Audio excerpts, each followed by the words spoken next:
I know this is going to blow your mind, guys, but I'm actually ready right now. I'm ready to go. For once. Good morning, Michael. How are you?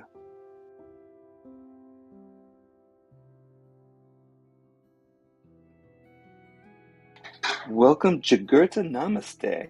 What a wonderful name you have. I'm going to go ahead and invite you up since there's only a few of us here this morning. And I'm going to turn the music down a little bit with my alter ego. Shh. There, that's about right. Today's lesson is Workbook Lesson 90. The answer to this problem is the miracle which it conceals. And we've got a nice little reading today and a little lesson. And then Adriana and I are going to get busy and find us a place to live.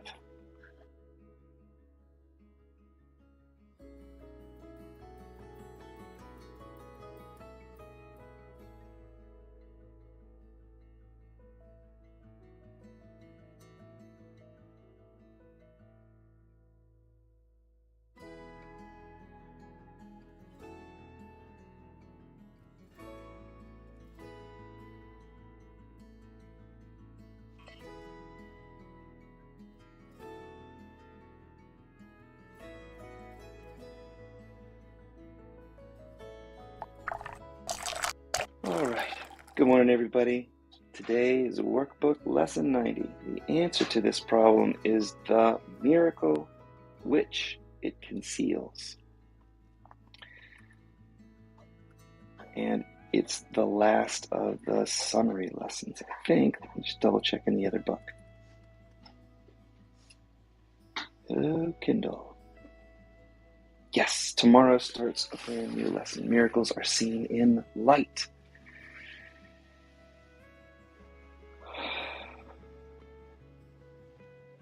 All right. I'm going to read through the lesson like I usually do. Then we'll have a little meditation and some time to talk and read through the notes. I'm not sure where my dad or Tom are, but they'll be along if they can, I'm sure. I did talk to my dad. He called me at 4 o'clock this morning. Asked me where I was, so we'll get our time straight. All right, lesson number 90. This summarizes lessons 79 and 80. 79 is, let me recognize the problem so it can be solved.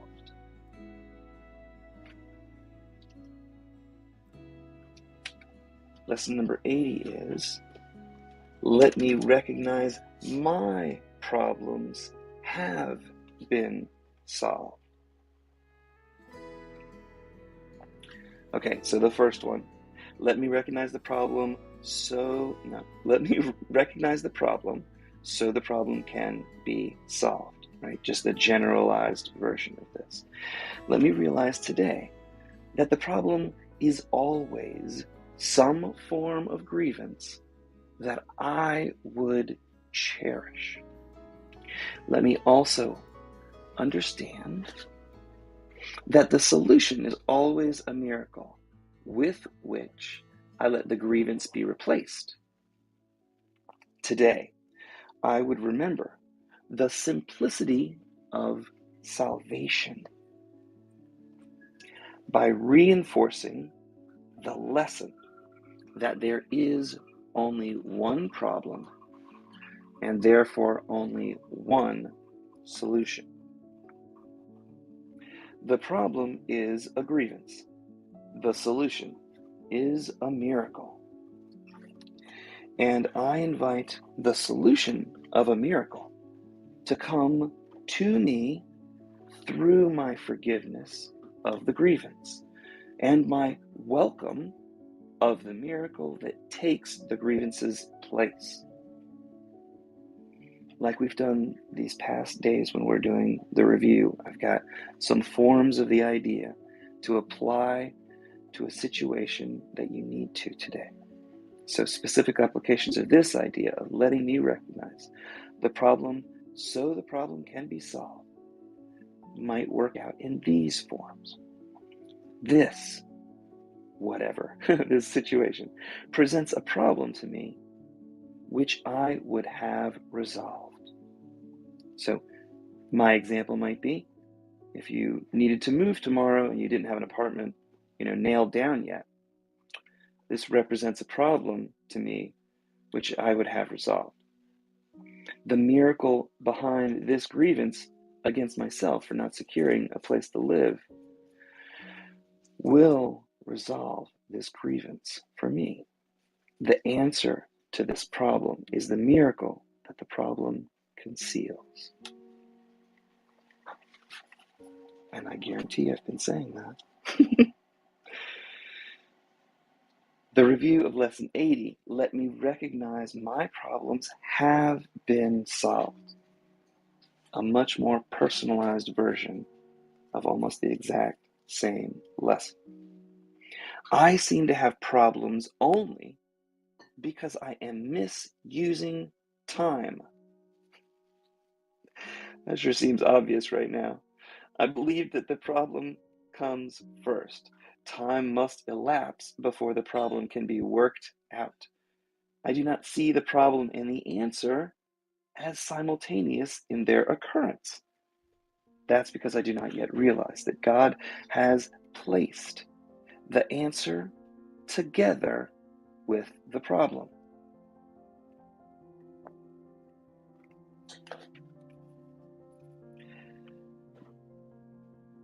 I'm going to read that again. That is because I do not yet recognize that God placed the answer together with the problem so that the answer and the problem cannot be separated by time. The Holy Spirit will teach me that God has placed the answer and the problem together so they can't be separated by time if I will let the Holy Spirit. And I will understand it is impossible that I could have a problem which has not been solved already. These forms of the idea of letting me recognize my problems have been solved will be useful for specific applications. The first one is, I need not wait for this to be resolved. The answer to this problem is already given me if I will accept the answer. Time cannot separate this problem from the problem's solution. That is a lot more about time than I thought it was going to be. It's amazing how you can go through this book over and over and still find new things to make. Amazing, yet apparently more common than I'm giving you credit for. All right, I think we've basically got our crew together. Thank you. And I'm going to go back through this like we usually do in a quick meditation to kind of seat this learning a little bit deeper. So let's take a minute, take a deep breath with me. I'm going to take an actual deep breath, so count it out with me. I'm going to try and do about 6 seconds breathing in, hold it for 6 seconds, and 6 seconds out. And we'll do that 3 times to kind of relax our body and get it receptive to these ideas, because this is going to alleviate a lot of pain for us today.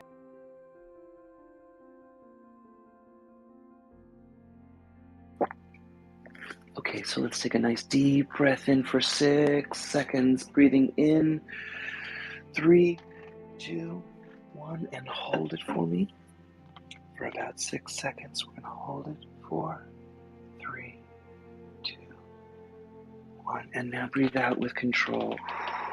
All the air out. 3, 2, push it all out. Now breathe in deeply. A nice big deep breath for your day. Let your belly expand and your lungs fill up as much as you can. And when you're comfortable, hold that breath. 5, 4, 3, 2, 1, and breathe out with control. Nice, control. Let all your air out. Relax your body for the deepest breath of the day. And let's take in a really deep breath. Take your time filling up your lungs, filling up your body, stretching your body out so we can fill up with air. And when you've gotten as much in as you can, hold that breath. Keep that air in for a nice, peaceful moment. And you can exhale and relax your body and sink into the surface that's supporting you. As we sink into that surface that is supporting us, take a minute to realize your energy inside of you, the Holy Spirit. Your higher self is made of energy. That energy sometimes looks like light, but it's bigger than your body. So I'd like you to visualize that inner light getting brighter and brighter. Recognize how that light can stretch down through your legs into the earth and connect with everybody else's energy on this planet. Pulling in the energy of your brothers and sisters all the way from your root chakra all the way up to your crown.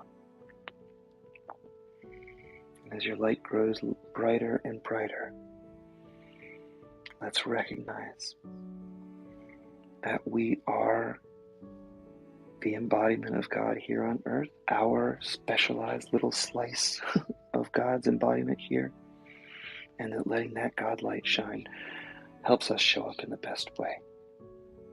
Today, let's realize that if you have a problem, then it means you've got a form of a grievance that you're cherishing. Let's also understand that the solution is always a miracle which I let the grievance replace.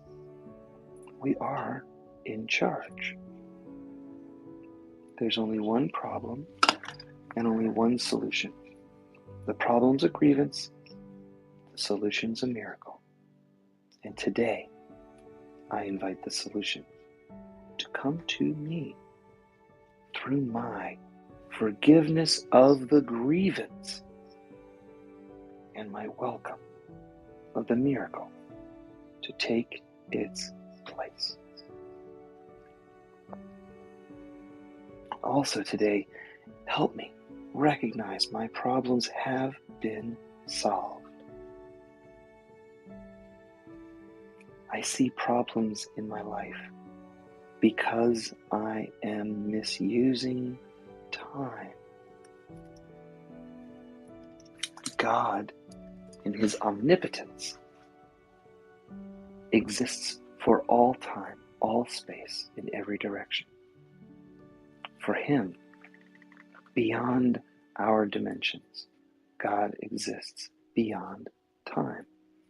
So when a problem's created, the solution has to come at the exact same, we'll call it a moment, because omnipotence lives beyond time. It means problems have already been solved.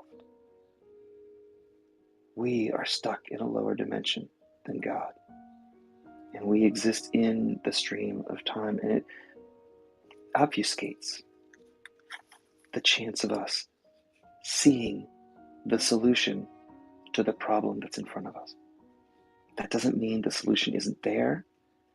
It only means that me, at my little level, I may not have access to it of myself alone. The lessons in this book, spirituality in general, connecting to God, are all ways to move past my smaller self into my higher self, which does have access to that.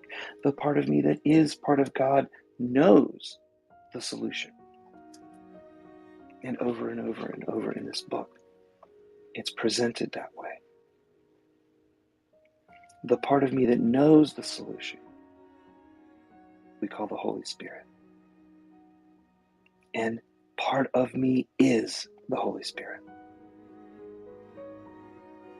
And He will explain the impossible to us if we let Him. He will help us understand it is impossible that I could have a problem which has not been solved already. Today, let's keep that thought with us. I will understand it is impossible that I could have a problem which has not been solved already. Today, take this blessing. You need not wait for your problems to be resolved. The answer to any problem you face is already given me if I will just accept it. Time cannot separate this problem from its solution. And so it is. Let's take these words with us as we go through our day and let our light shine away any darkness in front of us. Remember that light that's inside of us? Let's let that expand again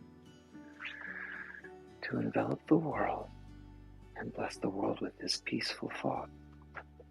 This is our way home.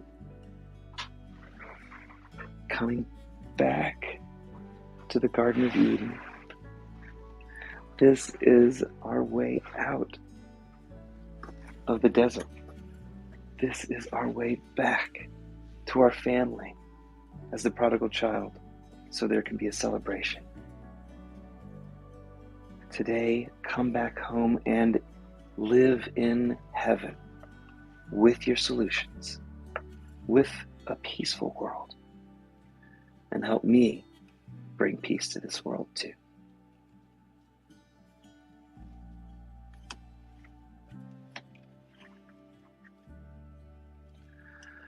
When you feel comfortable, you can open your eyes, stretch yourself out a little bit. I usually use this time to kind of stretch my body a little bit and get, I'll say, my body moving enough so that it can do what it needs to do for the day. I would call it yoga, but it's probably closer to yogurt with me. It's a little yoga joke. All right, coming back to the lesson. We've come through that. We've done our little meditation.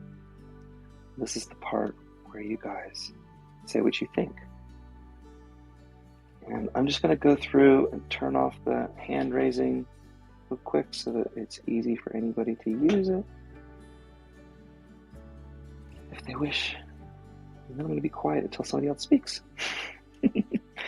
So I hope you all are ready to have a wonderful day. Hi, Lee. Good morning. Hi. Carolyn. These are two great lessons. I just love them. They just put everything into perspective, and the way you did it was just perfect. Thank you. You are so welcome. I'm so glad. I would tell you that I am doing it for everybody else, but selfishly, it helps me tremendously. And so It helps I all of us appreciate when you it coming. helps you, so that's okay. Carolyn, did I ask you yesterday how you found the book? I think you told me. Did you? Yes. Adriana's telling me yes. She's my external memory bank. Thank you. Well, but she can say All that good. again. That's a nice story. It's all good. Tamara, how are you doing? Michael, how are you doing? Bill? If we wait long enough, Tom will talk too. He's peaceful in his mind. It is. Mountain. It's a good day to be at peace. All right. Well, you know what I'm going to do next? I'm going to go find those notes and read those notes from these lessons. So I'll have a little bit more to chew on. And everybody can remain perfectly relaxed. You don't have to share. You don't have to do anything but listen to my voice if that's what you want to do. No pressure. Bear with me while I turn these digital pages and find the place I'm looking for.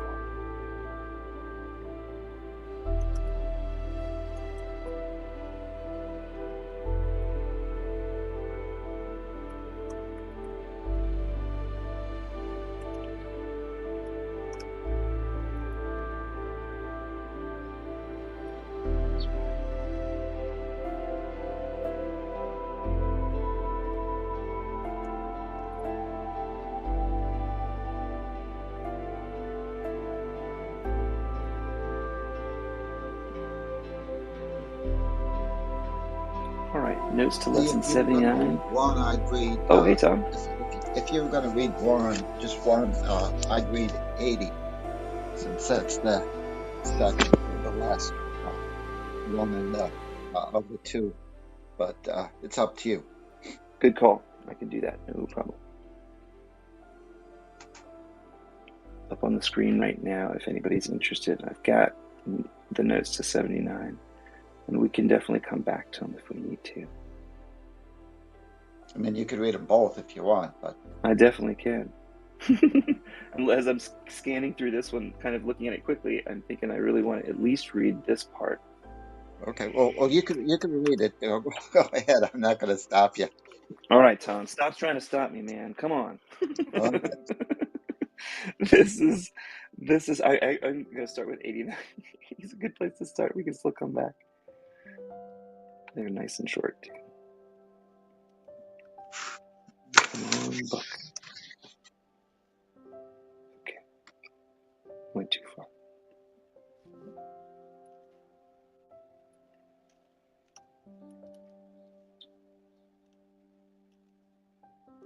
Here we go. Notes to lesson 80. Let me recognize my problems have been solved. Yesterday's lesson that asked, this is a follow-up to yesterday's lesson, that asked you to recognize the problem so that it could be solved. Yesterday's lesson said that we have only one problem, and it is our belief in separation. When you recognize what the real problem is, you can seek a solution for the real problem. Without that identification, you wander aimlessly about with no direction or purpose. You attempt to bandage over the effects of the problem rather than addressing the true underlying cause. When we recognize that our grievances are maintaining the problem, we realize that we need to stop holding those grievances. Yet our grievances stem from the erroneous belief about our world and who we really are. When we recognize that we have only one problem, it becomes obvious that only one solution will work. If there's only one problem and one solution, pursuing different plans that fail to address or recognize the real problem is a waste of time, since they cannot work. Since our ego doesn't recognize what our happiness is, our ego's plans for happiness are not a viable solution. Instead, your ego's plans are the problem. Yesterday, I was talking about putting all of our eggs in one basket. I wonder if this is another example of how that shows up. Every single one of those eggs probably will turn out to be not a solution and not an egg in itself. So, time to find the real solution to the problem. Okay. When we recognize that our grievances are maintaining the problem, we realize we need to stop holding on to those grievances. Yet our grievances stem from our erroneous beliefs about our world and who we really are. When we recognize we only have one problem, it becomes obvious there's only one solution that will work. If there's only one problem and one solution, pursuing different plans that fail to address or recognize The real problem is a waste of time, since they cannot work. Since your ego does not recognize what your happiness is, your ego's plans for happiness are not a viable solution. Instead, your ego's plans are the problem. Although we stated that our problem is separation, we need to clarify what that problem really is. The problem is not our participation in the game of separation. The problem is that we forgot it's a fantasy. We forget to laugh and made the game real within our own minds. Shoot. Sometimes I glance away and lose my spot, and that's what I did. We forgot to laugh and made the game real within our own mind's imagination. We made fear into our provisional reality and heard the voice for that fear. Our mind now appears to be split with two possible voices to be heard. One for fear, which is super loud, and one voice for love. Capital V with the voice, capital L with the love. One voice represents the false and is the problem. The other voice, capital V, represents the higher truth and is the solution. We've forgotten that time and space is merely a game board to allow inquisitive, individuated aspects of the one self to demonstrate, know, and be that one self. When we forgot, we transformed the exciting and fun journey of reawakening into a struggle to recover the paradise we thought we lost. We came here to be, know, and demonstrate the individuated aspects of love in form, in time. When we mistook the game board for our reality, the journey became a fearful struggle to earn back our divine inheritance that we really believed we'd lost. Rather than simply explore the various aspects of being love in form in a safe environment, our ego believed we were separate from our source, that we had something to fear, and that love had to be earned if we were to get our needs met. We had forgotten who we truly are.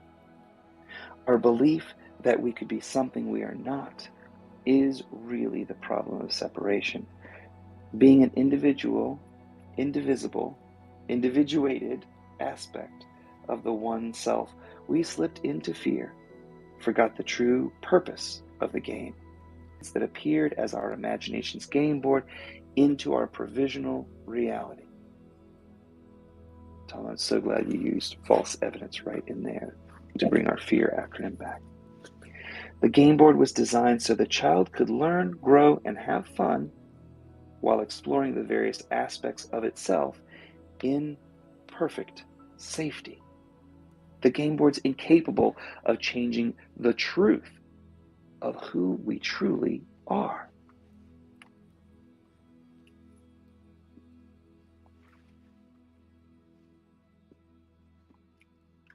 A wise parent allows their children to go to school. A wise parent allows their children to go to school. The purpose of the school is to provide a good education in a safe environment so that the child can realize their true potential and be all it's capable of being as an adult.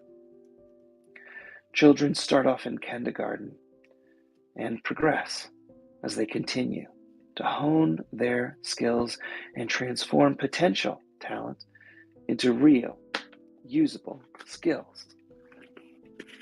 Children should not feel guilty about being in school or not being able to demonstrate all the skills they will eventually develop and possess when they graduate.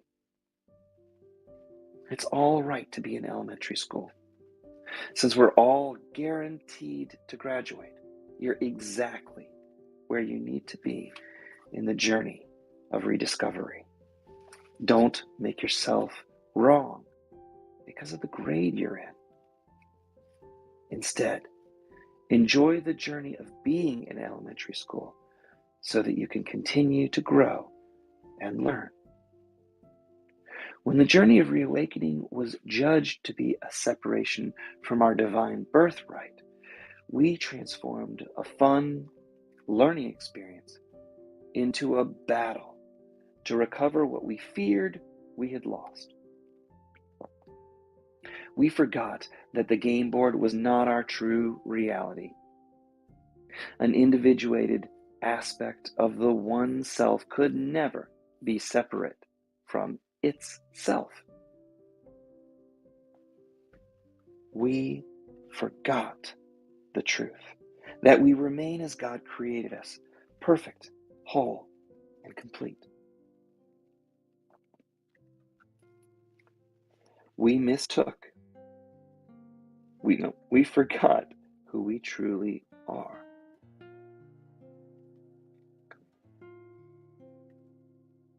There we go.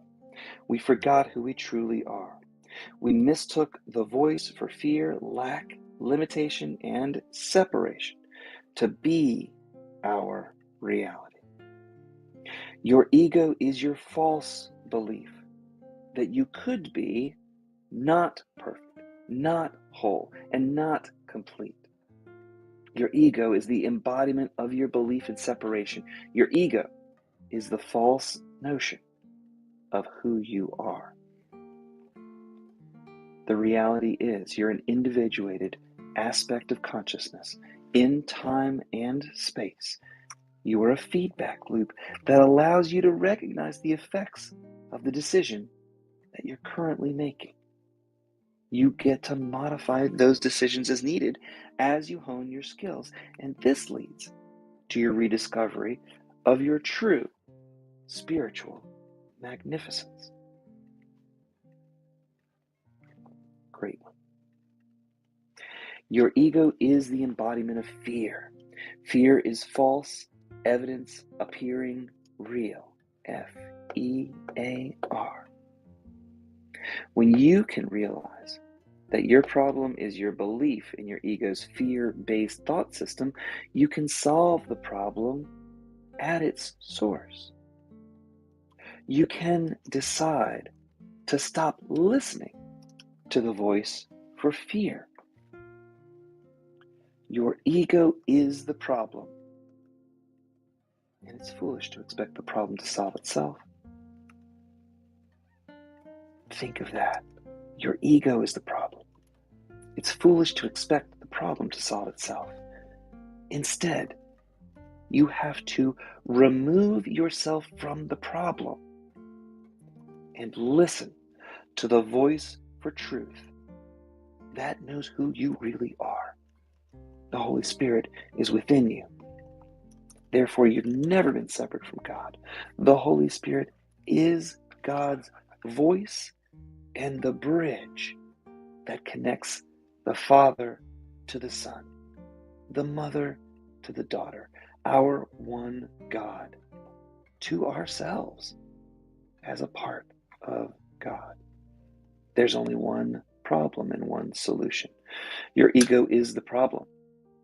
Therefore, it can't be the solution. The solution has already been provided within your mind. All you need to do is listen to that voice for God within, and you'll realize paradise was never lost, only forgotten. Listen exclusively to the Holy Spirit, and it will bring you home. Question of the day is, does Jesus have an ego? I think we talked about that. We talked about that 11 days ago. So today, let me bring this question in. If the solution's already here in our minds, And all I can really hear, or think I hear, is my ego screaming, and I can't get it to shut up. How do we get this little petulant child to be quiet long enough so we can hear the voice for God? I'd love to know what you think.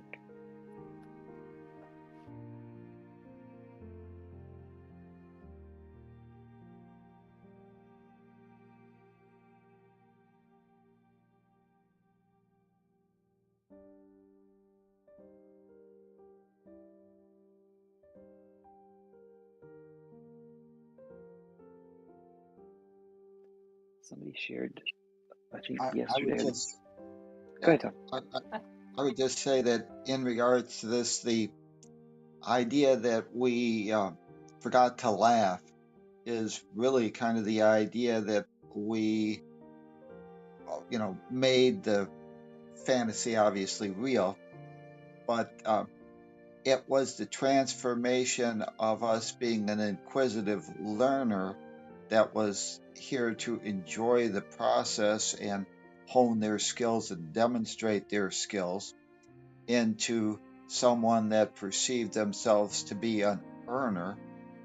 And what the ego does is it is a big judging machine, and therefore it judges that there's supposed to be some predetermined result that it needs to get. And if it doesn't get that result, it judges it judges that there's something wrong in its world and that you're a failure. And then, depending on the circumstances, it then wants to transfer that idea of failure and blame someone or something for that failure, for it not, the world in general, not following what the ego said you needed to do for the plan. So it engages in the blame, shame, and guilt game, either to yourself or to others or your world in general.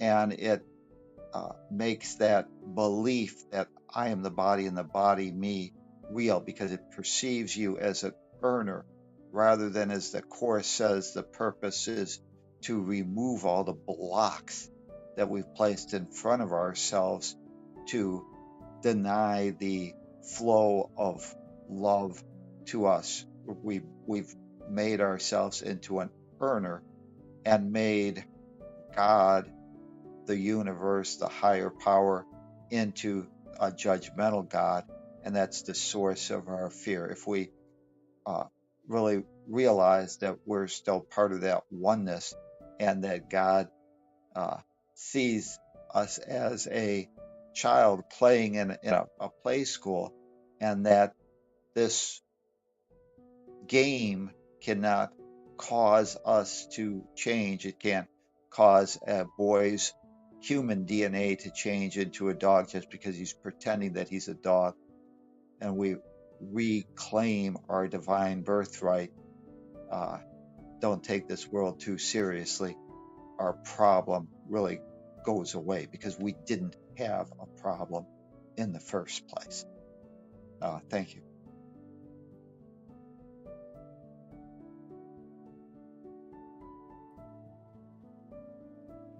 Thanks, Tom. So the solution's already been provided in your mind. All you need to do is listen to that voice of God. Realize paradise was never lost, only forgotten. Listen exclusively to the Holy Spirit, and it will bring you home.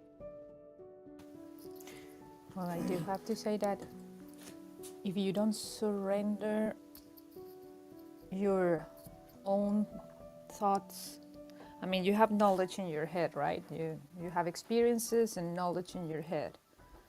So experiences from the past are probably useful for survival skills in some form, but not for the simple things in life. I mean, for the simple things in life about relationships and emotions, it will always guide us to beyond fear. So whenever we are in conflict and we view the conflict through the lenses of the past because we think that we know, that's when the problem starts to gain more strength, right?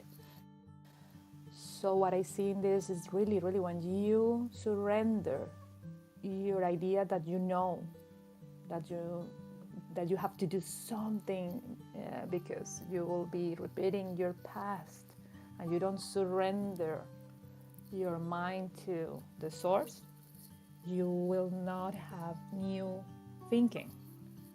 New thinking comes from you surrender, from your willing to surrender your ideas to something greater than you, to some energy, or to some whatever, Jesus, God, the universe.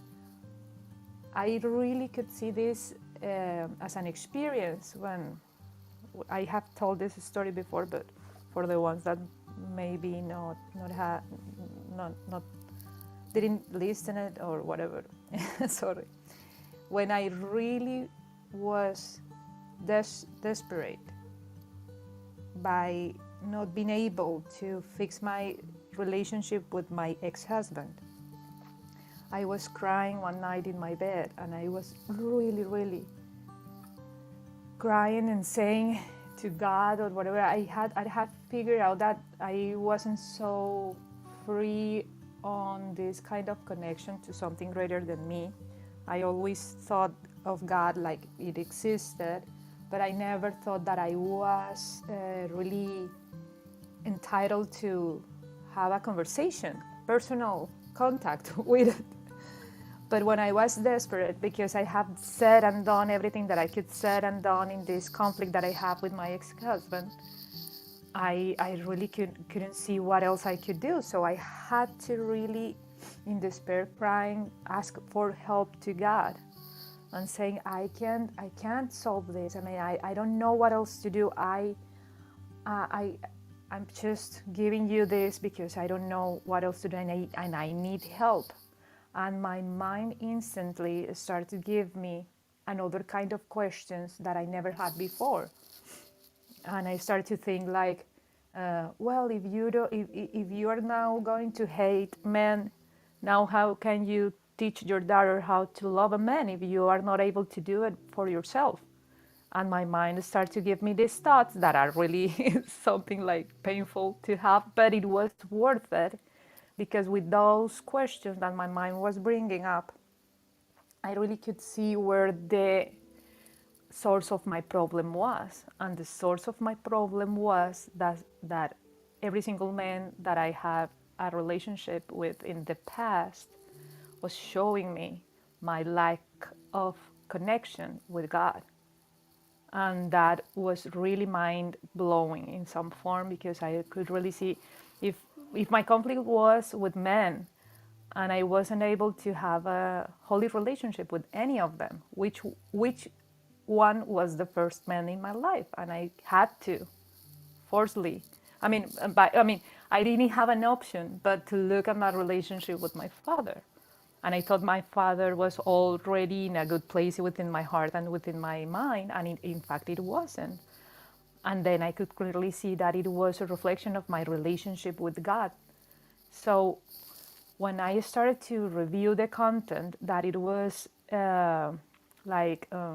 a wrong way, I could reverse it instantly and feel the easy, and feel how easy it is to reconnect with God, and therefore with men. Because men, they are there because you think you're apart, but they are you. Even if you're a woman, they are you. They are the male part of your divinity that is not being acknowledged yet, but they are you. All the men in this room are you, for example. So the way you addressed any kind of relationship with a partner, they are you.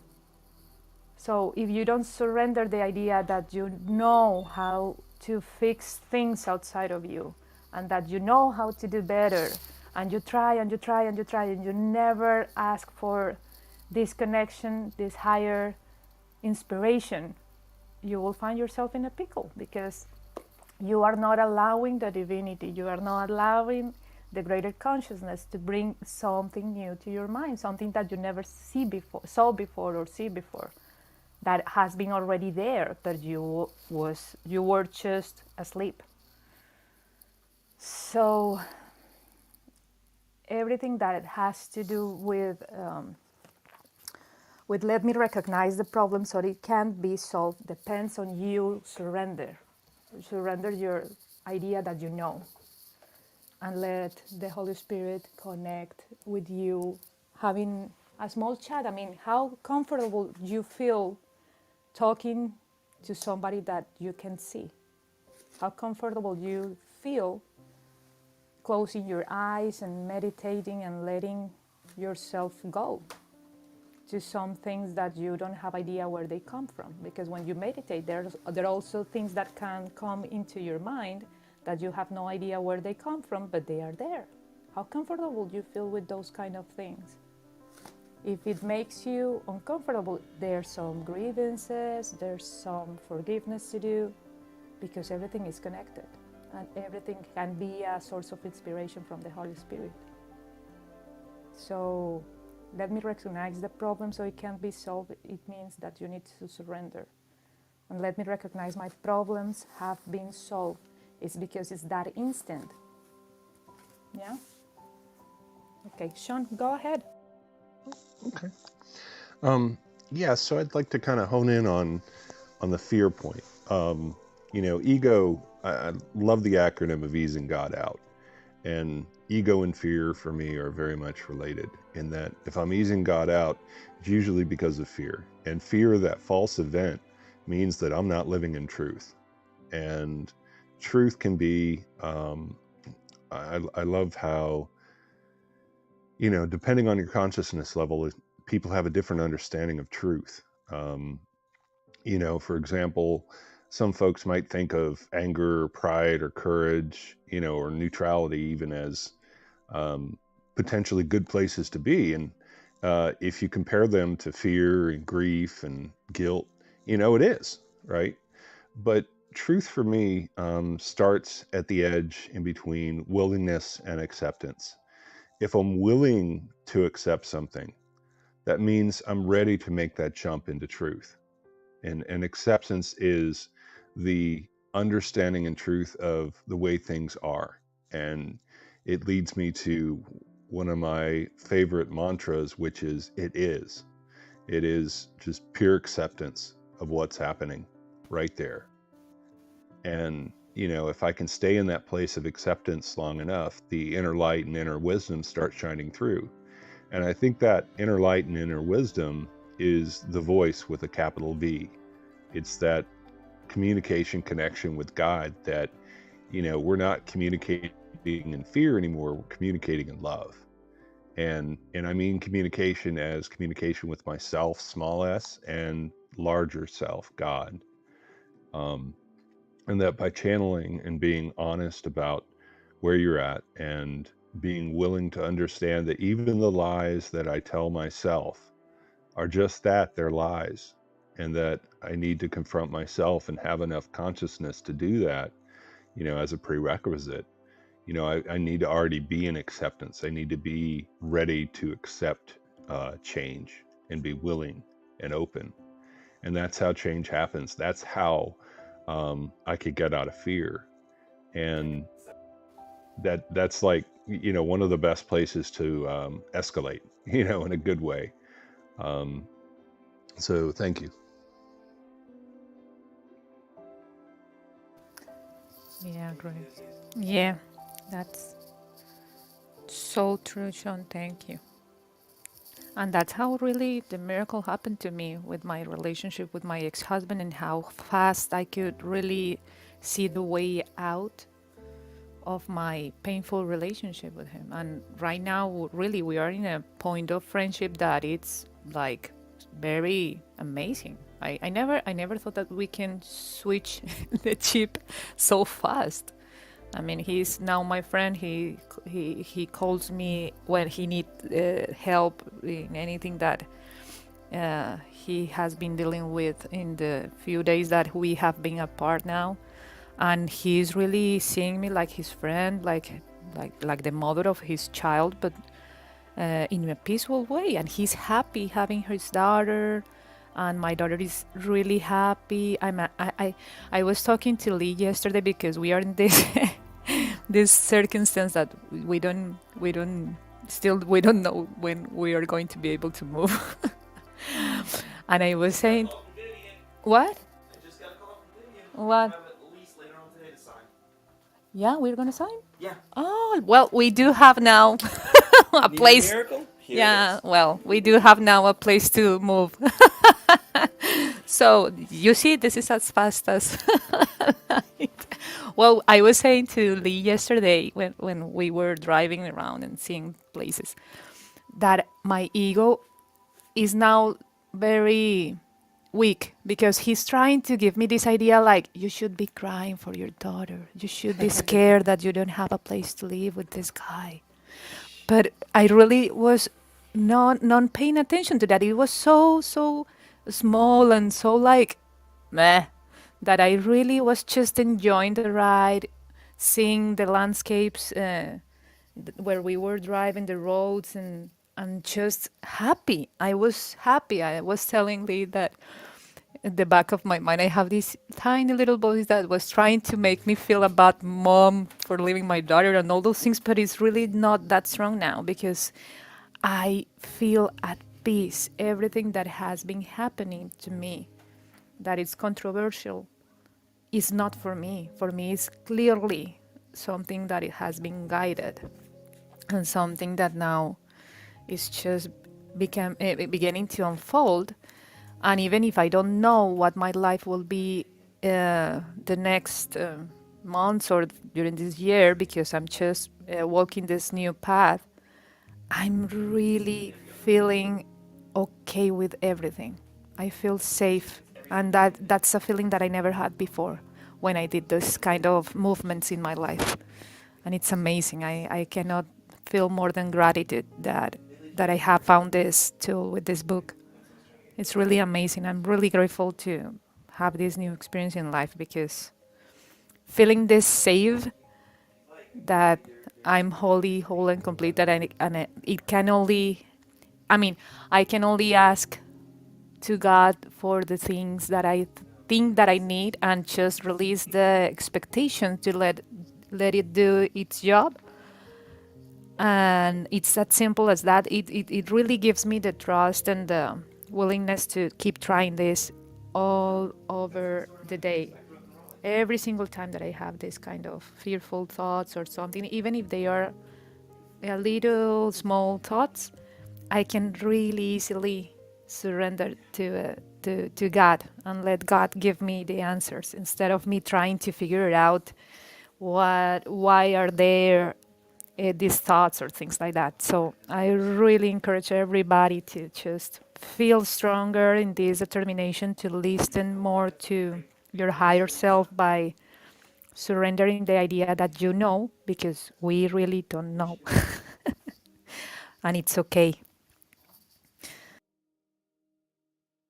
If we understand the end result is that we're all going to wake up and you can trust in the big picture and you realize that in time and space, we're just really actors having roles, and our job is to play our roles as best we can. The ego, though, tends to think that it knows how the ego wants to be the director of everything, and it wants to boss all the players around.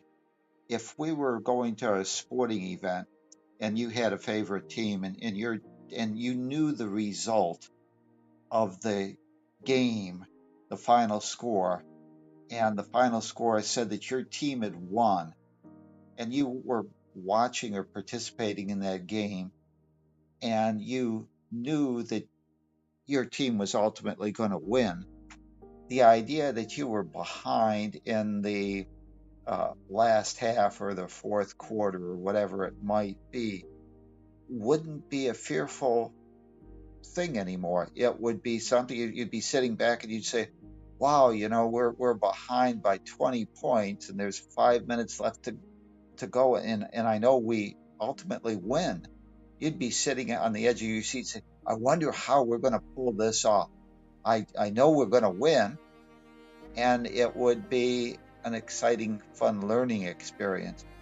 So if we understand that the outcome is already predetermined and that our coach is really the Holy Spirit on the big picture, always going to make us end up in the so-called promised land, then we hopefully will be able to trust in that voice as opposed to thinking that our ego knows more than the coach as to how it's supposed to unfold, and we'll stop telling everybody else how they have to perform and how we have to perform. All we have to do is do our job and trust that God, the Holy Spirit, on the big picture level, knows our ultimate purpose, which is to reawaken to our spiritual magnificence, reclaim our divine birthright, and then everything can be a fun, exciting learning experience,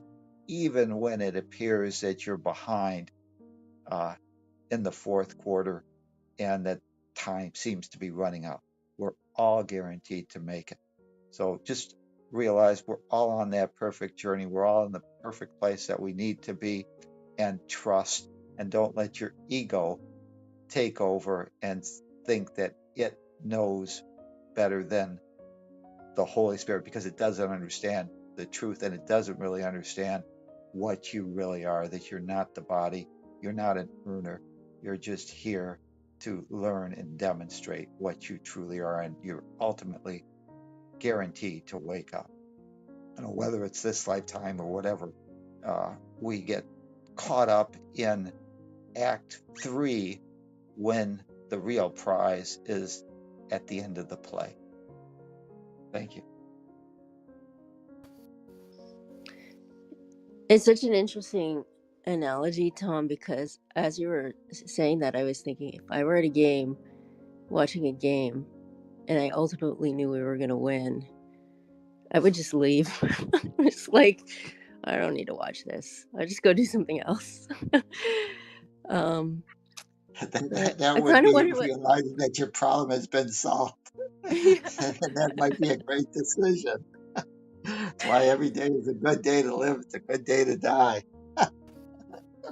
I wonder what that says to me, though. Seeking the problems rather than the, you know what I mean? When the problem's solved, I'll just go find another problem. I think there's something kind of entertaining about this process, and I like the not knowing.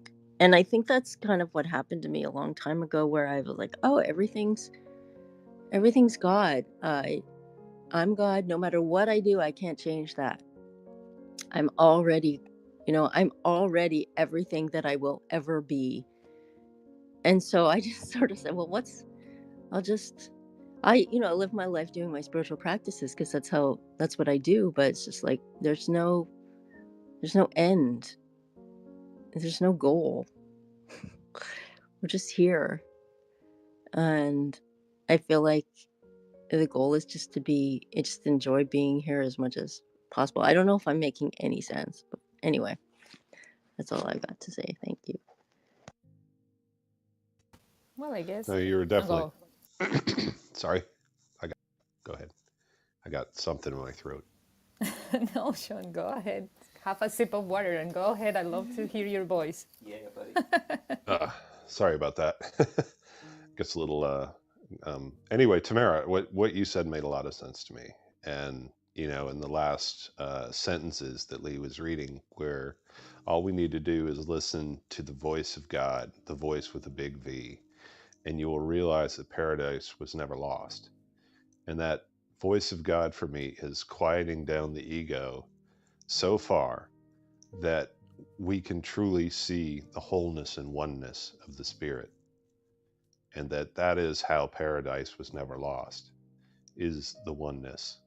And that we at some level know what that paradise feels like, and because we've been there before, in my opinion, before we've even entered into this life, that transition lets us remember what pureness and paradise feels like.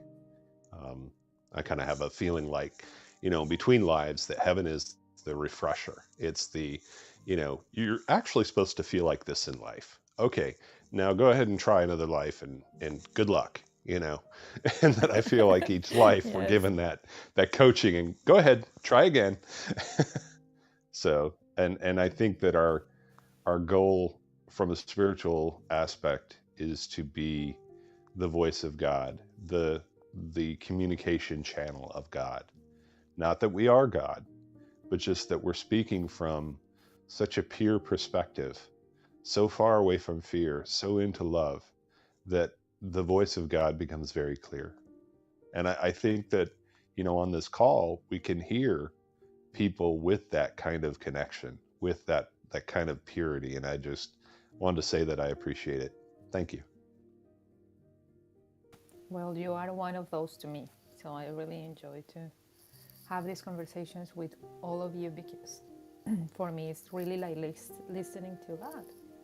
We all share our experiences here, and gives us a new perspective maybe, or a share thought that gave us more certainty that we are going to the right path with this Course in Miracles. So it's really wonderful to hear everybody here in this room. Is anybody else wants to share? If anybody wants to share something down below, you can raise your hand. I have sent invitation before, but I don't know if anybody else wants to share something. I'm really happy right now. I was really not. There's sometimes when it's really hard to fight against the ego because it's too loud. But as the days goes by and I'm seeing myself doing this, it's really getting weaker, and it's easier for me just to not pay attention to it. It's really wonderful to be here now, and my daughter is so well taken care of. I mean, I can't really believe quite yet that I'm having this new experience, and it is all good. It is so good. So really, paradise hasn't gone anywhere. Paradise is here, but we are just remembering how to see it like a paradise. And I will have, of course, another kind of challenges. But right now, I'm not afraid of anything. And that's wonderful.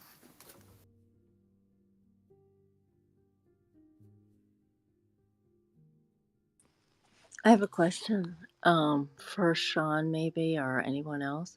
Because, Sean, you said that the goal is to, okay, like I don't remember exactly what you said, but something like the goal is to listen to the ego less and listen to God more. And I get that. I mean, obviously, I understand that. But, like, is that the goal just so that we cannot suffer? Which, is a good reason. But, or is that the goal of the dream in existence? Because I feel like whether or not we listen to the voice of God or the voice of the ego, we're nonetheless in a, an imagined world that doesn't actually exist. That's just an idea in the mind of God, and God forgot to laugh, kind of thing. Like, it doesn't change the existential reality. So, is there a goal? I mean, is that only the goal for us to just not suffer? Or is that the goal for another purpose? Well, for me, I don't think the goals are mutually exclusive. Um, I think, I'll just talk about suffering for a second. Suffering to me is, when I'm living in fear. when I'm living in shame, guilt, apathy, grief, desire, anger, that sort of thing. That is, to me, is suffering. Um, we have a choice of, kind of a heaven and hell on earth. And it's, where do we want to live? Do we want to live in fear? And to me, that's a kind of a hell on earth. And then if I want to live in love, that's more of a heaven on earth, where it's like, blissful, perfect serenity, being complete, right? That's more in the heaven-like state. You've heard me use the word ineffable as well, when you reach a point where you can't even describe the heaven that you're in. And so for me, the idea of being in acceptance or pride or anger or, inner love, each one of those is a measure of where I'm at. And I think in life, I constantly oscillate in between fear and love. I'd love to say that, I float above the sidewalk when I'm, going to the mall. I'd love to say that. My ego would love it, but that's just not the reality. The heaven is in my head and my heart. If I am aligning with the spirit, if I am aligning with truth, um, that's where I can find heaven. And alignment to me is resonance. That if we are on the same level of truth of something that actually exists, our bodies are like tuning forks, and we can hear that and we can feel that. And that inside, we are the true measurement of where's our proximity to love and heaven. Yeah, I'm kind of thinking of it a bit. I get it. I'm kind of thinking of it a bit like a roller coaster, which frankly I don't really like roller coasters. But Neither do I. yeah. But you know how you get off, or some people get off and they're like, that was fun, let me go again, even though it was nauseating or whatever. I had this moment, I don't know, like a few months ago, where I realized that even though my life has been up, with a lot of challenges, I've experienced a lot of my own, mental hell and so on. But I understood that as soon, when I leave this body incarnation and I get to that, like you said, that place in between, I understood that my soul is going to be like, that was crazy. That was so much fun. Let's do that again. Like a crazy ride, Right. And And for me, that roller coaster, that fear, that physical fear, to me, forces me into the present. It forces me to go, I'm in a cart, I need to hold on. Wow. Right. mm,